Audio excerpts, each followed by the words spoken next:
Salut à tous, c'est Manu, j'espère que vous allez bien, moi ça va super bien. Aujourd'hui, on va parler de vectorisation de logos.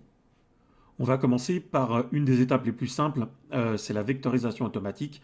Alors la vectorisation automatique, c'est très bien, mais il faut avoir une image très contrastée et plutôt nette. Alors je vais faire ça avec un icône tout simple en noir et blanc que j'ai récupéré sur le net. Ça vous permettra de comprendre facilement l'utilisation de ce mode-là. Donc là, version CS4 d'Illustrator, on va créer tout simplement un nouveau document, ici nouveau, en format vertical, en A4 tout simple, et on va importer l'image que j'ai récupérée. Alors, importer, qui est ce petit livre. Ici, je sélectionne Shift, Alt, on va l'agrandir. Alors à l'inverse, faites l'inverse. Choisissez une image de grande taille que vous allez réduire. Là, moi, j'ai pris quelque chose plutôt petit, mais bon, comme c'est très contrasté, normalement, ça devrait bien se passer. Hop, une fois que c'est sélectionné, je vais dans Objet, Vectorisation dynamique, Créer. Tac. Et ici, on voit tout de suite qu'on change de couleur. Si je fais CTRL Y, on n'a pas le contour qui est encore visible. Mais en tout cas, il y a déjà un retraçage qui a été fait. Je retourne dans Objet et je vais dans Vectorisation. Et normalement, je vais dans Décomposer. Et là, déjà, si je clique sur CTRL Y pour passer en mode de contour, eh bien, je vois apparaître l'objet. Donc là, on va voir, normalement, on a plusieurs éléments qui ne sont pas forcément soudés. On peut avoir des doublons au niveau des contours. Donc, objet dissocié, on va vérifier ce qu'on a en double, CTRL Y, et supprimer les doublons. Alors, voilà, comme vous pouvez le voir, on a bien deux contours différents, CTRL Y. On va supprimer celui-ci, tac, je sélectionne, je viens prendre mon objet là, et là il est vectorisé. On a déjà quasiment proprement tous les contours et les arrondis. Si à partir de là, je repasse en mode normal, CTRL Y, je vais par exemple y mettre un dégradé de forme, comme ceci. Voilà.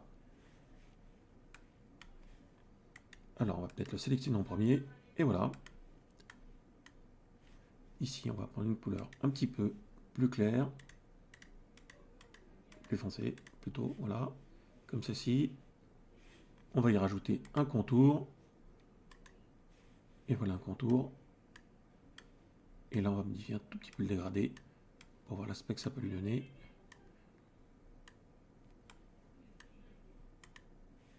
Voilà, ça c'est un exemple tout bête. Donc à partir de là, vous avez bien le document qui est complètement prêt à être utilisé, que ce soit pour de l'impression, de la découpe adhésive éventuellement, des cartes de visite. Donc voilà, le mode de retraçage automatique est valable uniquement si vous avez quelque chose de contrasté, si vous avez quelque chose de très coloré. Vous le verrez dans les étapes suivantes, c'est pas forcément la meilleure solution.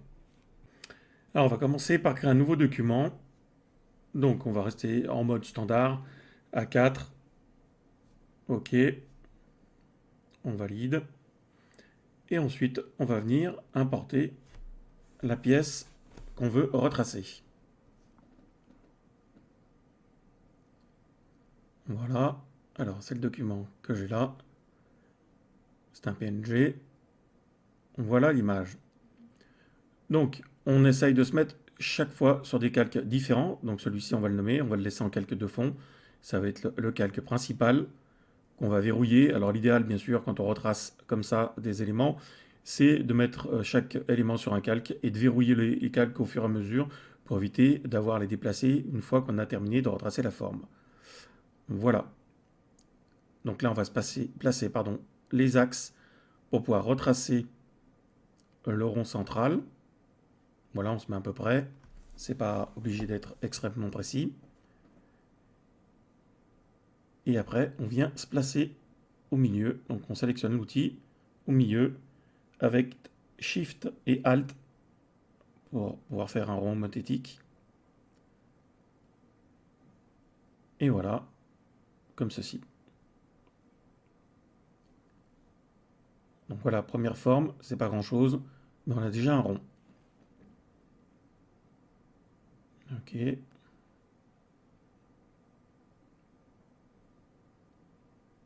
Alors on va faire une petite sauvegarde. Il vaut mieux penser à le faire dès le départ. Après on fait CTRL S pour pouvoir sauvegarder.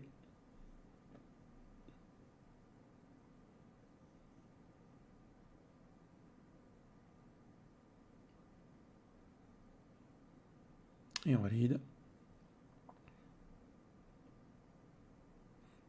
Donc, allez, on continue. On se met sur des calques différents, donc, et on prend l'outil plume. On va commencer à retracer la main. On attaque par le pouce, on prend la plume, on fait un point, un autre point, on utilise les poignets pour tirer et faire une courbe, on repart du point, on fait un autre point, on fait une courbe, on part du point, un autre point, et on va comme ça jusqu'au bout et fermer la forme. Voilà, on va en bas, et ensuite je viens fermer ici la dernière forme. Là, le pouce est retracé. Alors je vous rassure, je vous fais pas toute la vidéo comme ça, je vais mettre un petit peu en accéléré, une fois que vous avez compris le principe. Voilà, CTRL Y pour vérifier le contour. Voilà à peu près comme on est. Alors après, on peut reprendre les points pour être très arrondi. Là où ça demande effectivement d'être repris un petit peu, c'est pas forcément obligatoire. On n'est pas non plus au poil près en tout cas. Voilà. Ok. Donc là, je viens reprendre les poignets pour pouvoir bouger et me recaler comme il faut. Impeccable. On va retracer la suite de la main. Alors même principe. Je pense à chaque fois à faire des formes qui sont fermées. Ça évitera les soucis par la suite. Allez, l'outil plume. Alors je pars d'une courbe. On va partir du milieu de la main par exemple. Et je viens à chaque fois retracer ma forme et la fermer par la suite.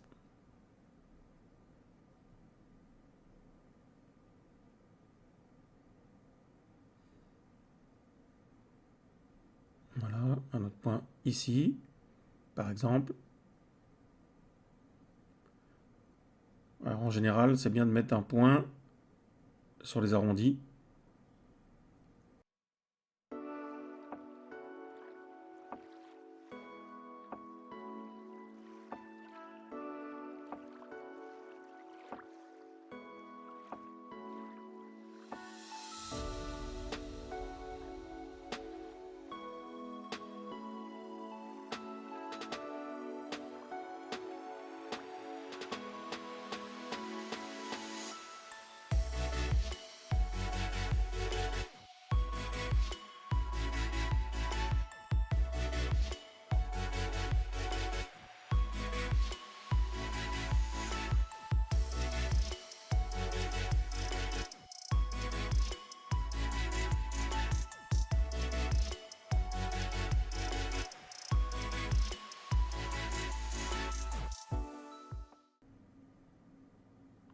Voilà, nous avons fini de retracer la main.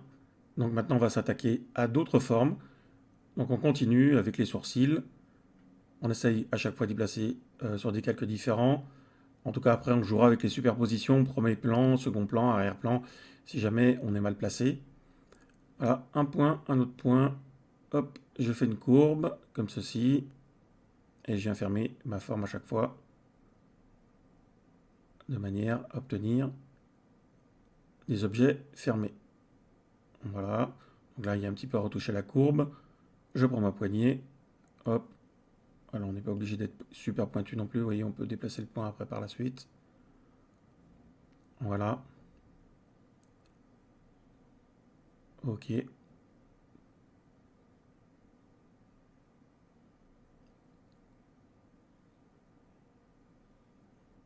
voilà encore une forme de fini.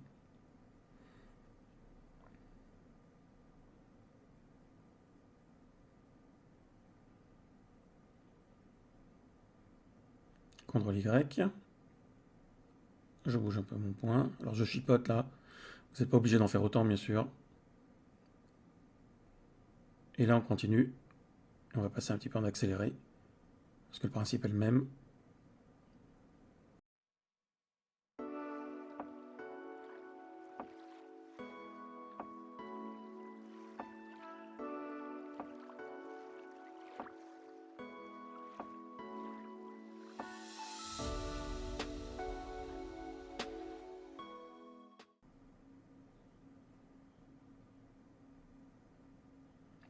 Bien, alors maintenant, on va attaquer par les formes. On va continuer par les yeux, je pense.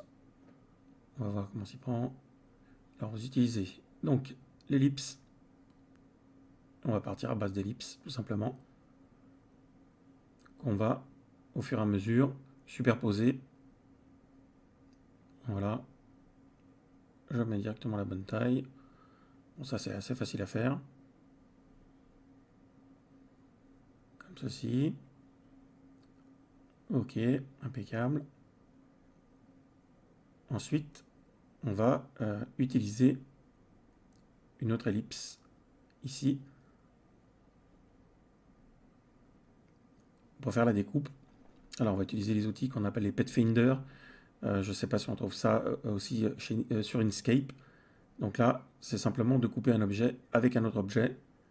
Donc je trace une autre sphère, comme ceci, que je vais venir placer au niveau de la joue pour faire la découpe. Voilà, on essaie de suivre la courbe au mieux, comme ceci. Et après, je sélectionne le premier objet avec le deuxième et je fais une soustraction. En général, ça fonctionne plutôt bien si les formes sont bien fermées. Un premier objet, deuxième objet, et je vais cliquer sur l'outil soustraction. Et voilà, la forme est coupée au bon endroit, exactement comme il fallait. Alors on va faire la même chose avec l'autre côté. Donc je vais partir d'une ellipse pour tracer l'œil, même si la forme n'est pas tout à fait symétrique. Et après, je vais simplement bouger quelques points de manière à pouvoir me replacer convenablement.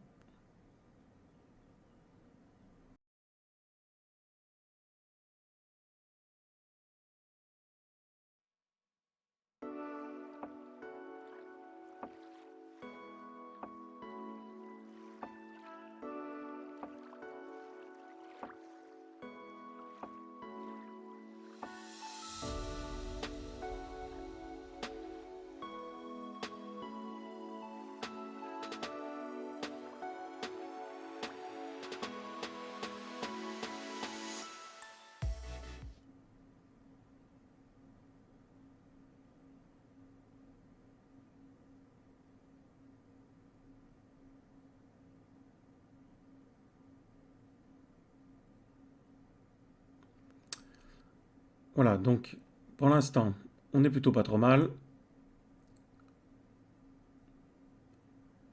Alors, on va continuer par l'intérieur en servant toujours de la base d'ellipse.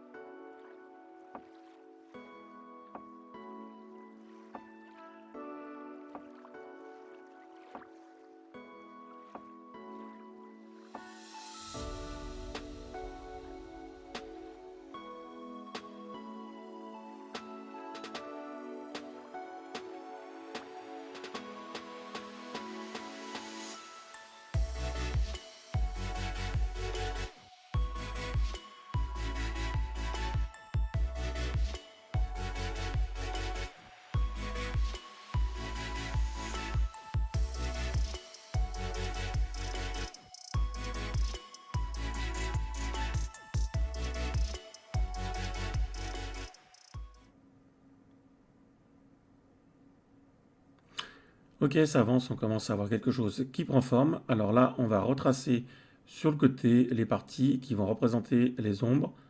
Donc voilà, donc après, on peut très bien les dupliquer et les mettre en symétrie de l'autre côté. On a à peu près la même chose sur la joue de l'autre côté. Hop, on retrace les points comme ceci. Et on mettra tout à l'heure les couleurs. Voilà, ça c'est fait. On va la dupliquer pour pouvoir la passer de l'autre côté. Comme ça, on a exactement la même chose. Avec une petite rotation, normalement, ça devrait faire l'affaire. Et voilà. Et ensuite, on va continuer avec les ombres différentes qu'on va retrouver sur le visage. En partant sur la partie supérieure du dessin.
Donc voilà, en premier, j'ai redressé les différents traits qui composent le visage avec la bouche et les différents reliefs, plutôt que d'attaquer la forme principale de l'ombre en partant du haut.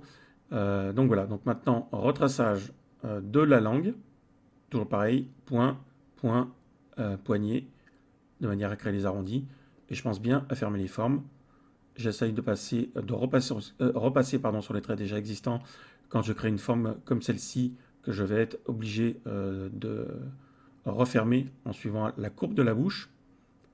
Alors j'essaye d'être au plus pointu, au plus précis, sachant que de toute façon je vais supprimer le contour une fois que j'aurai mis le dégradé à l'intérieur de la forme. CTRL Y pour vérifier. Tout est bon. Ok, je reparte mon point. Ici. Hop. Un autre point. Alors, on fait comme ceci. Voilà. On tire la poignée. Je repars de mon point. Je me remets sur le suivant. Comme ceci.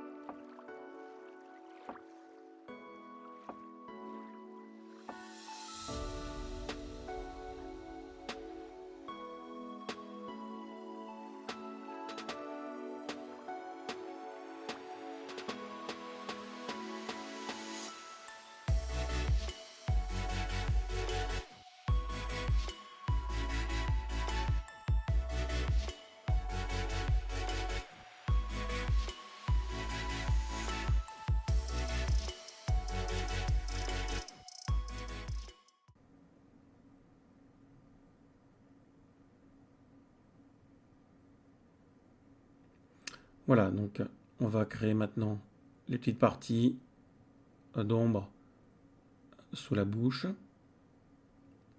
Voilà. Et ensuite,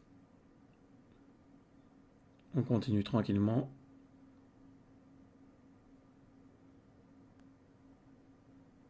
Voilà cette partie qui est là.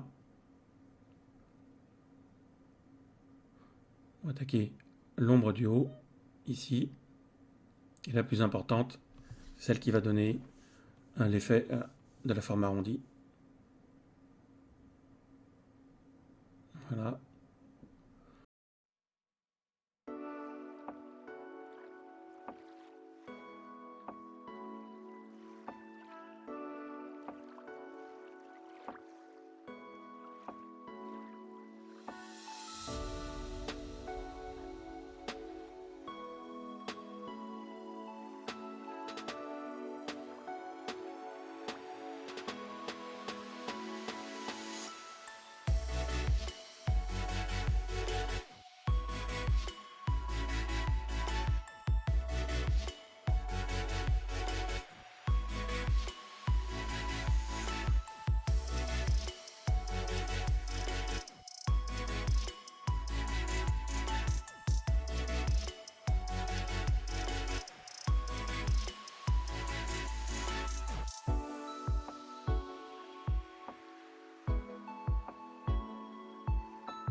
Alors maintenant, je vais dupliquer la main gauche, simplement la mettre en miroir, parce qu'elle est quasiment identique. Donc pour la placer de l'autre côté, c'est plus simple.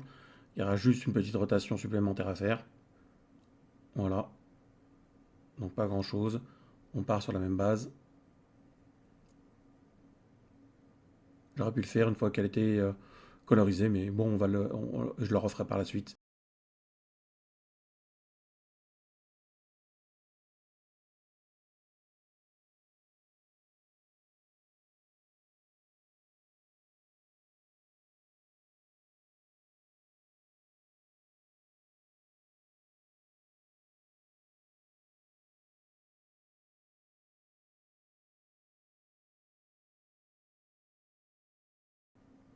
On va le sélectionner.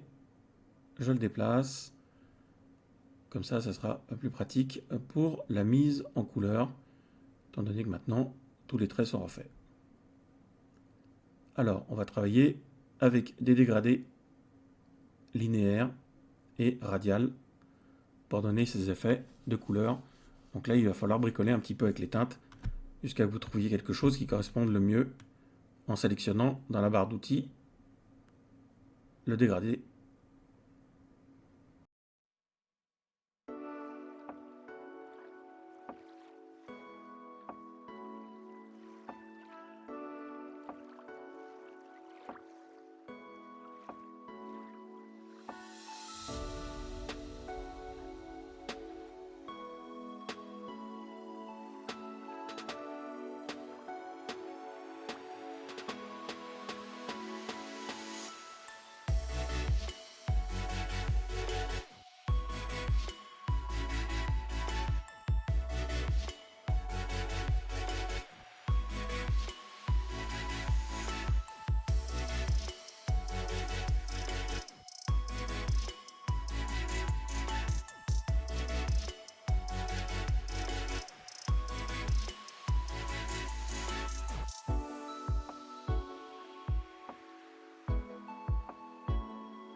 Donc là, on est plutôt déjà bien.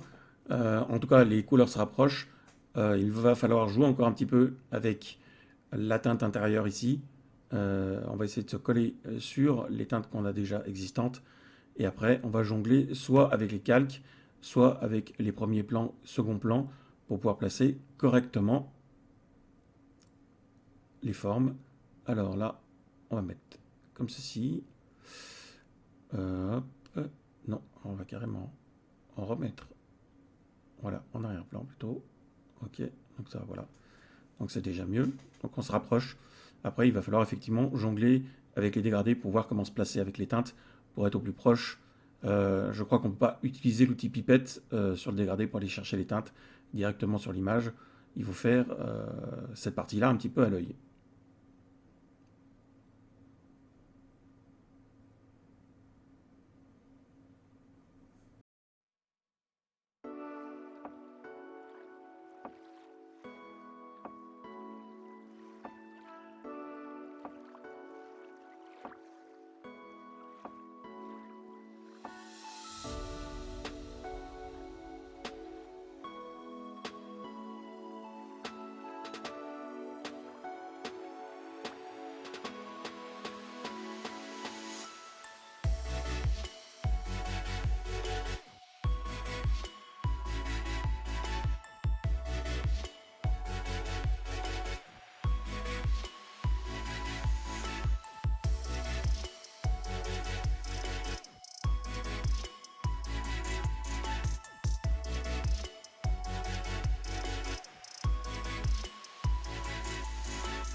Ok, donc là, bien avancé, presque terminé. Il reste juste quelques teintes à donner. Donc voilà, le rendu est plutôt pas trop mal. On a une petite différence de couleur, mais c'est pas franchement gênant. C'est pas le genre d'élément qui va avoir une grande importance. L'essentiel, voilà, c'est d'essayer d'être au plus proche. Je dirais que même si c'est différent, c'est pas forcément gênant. L'essentiel, c'est de pas avoir les deux images forcément côte à côte. Étant donné qu'on fait un retraçage, il n'y a pas de souci à ce niveau-là. Donc là, on va jongler encore un tout petit peu avec les teintes. Voilà, on va essayer de se caler un peu mieux. Bon, voilà, il faut essayer soit dans les jaunes, soit dans les blancs pour éclaircir, tout en restant avec un dégradé circulaire.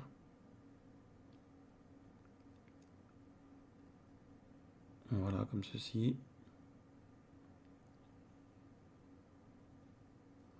Et après, on fait exactement la même chose en ce qui concerne donc l'intérieur de la bouche avec la langue, les yeux, le blanc des yeux qui est légèrement bleuté. On va voir ça tout de suite après.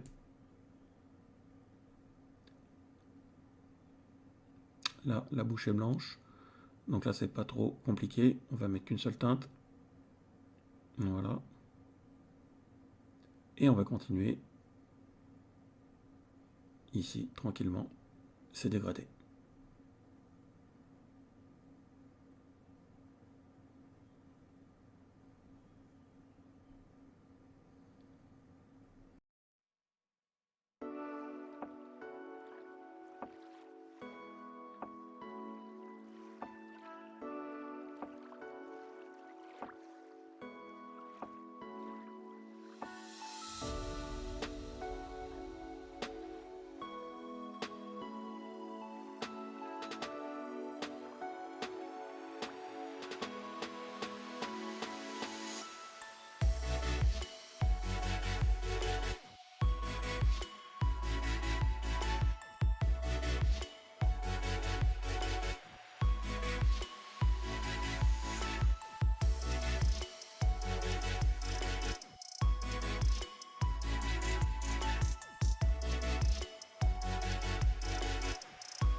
Voilà, terminé. Donc on est plutôt pas mal. On est assez proche de l'original. Donc maintenant, il suffit simplement de supprimer après eh bien, son image d'arrière-plan, tout simplement. On n'en a plus besoin. Voilà, on la supprime. Et on va pouvoir sauvegarder au format qui nous intéresse le fichier. Alors par défaut, on est en Illustrator format AI. Après, on peut l'exporter dans n'importe quel format. que ce soit du PSD pour Photoshop, que ce soit du TIFF ou du PNG ou du JPEG, eh bien, il n'y a absolument aucun problème, ça fonctionnera. Allez, on enregistre sous. Donc là, on va le laisser dans un premier temps au format Illustrator. Aïe, ok. Et après, on va l'exporter dans un autre format pour voir ce que ça donne. Et voilà. Enregistre des sous. Et puis, on va choisir par exemple le format, eh bien, EPS, qui est un format très utilisé. Voilà. C'est tout pour moi pour cette vidéo. N'hésitez pas à vous abonner, bien sûr, à liker pour aider la chaîne, à mettre des commentaires. Bien sûr, je répondrai sans souci, comme d'habitude. Et moi, je vous dis à bientôt pour des vidéos et plein d'infos. Ciao, ciao.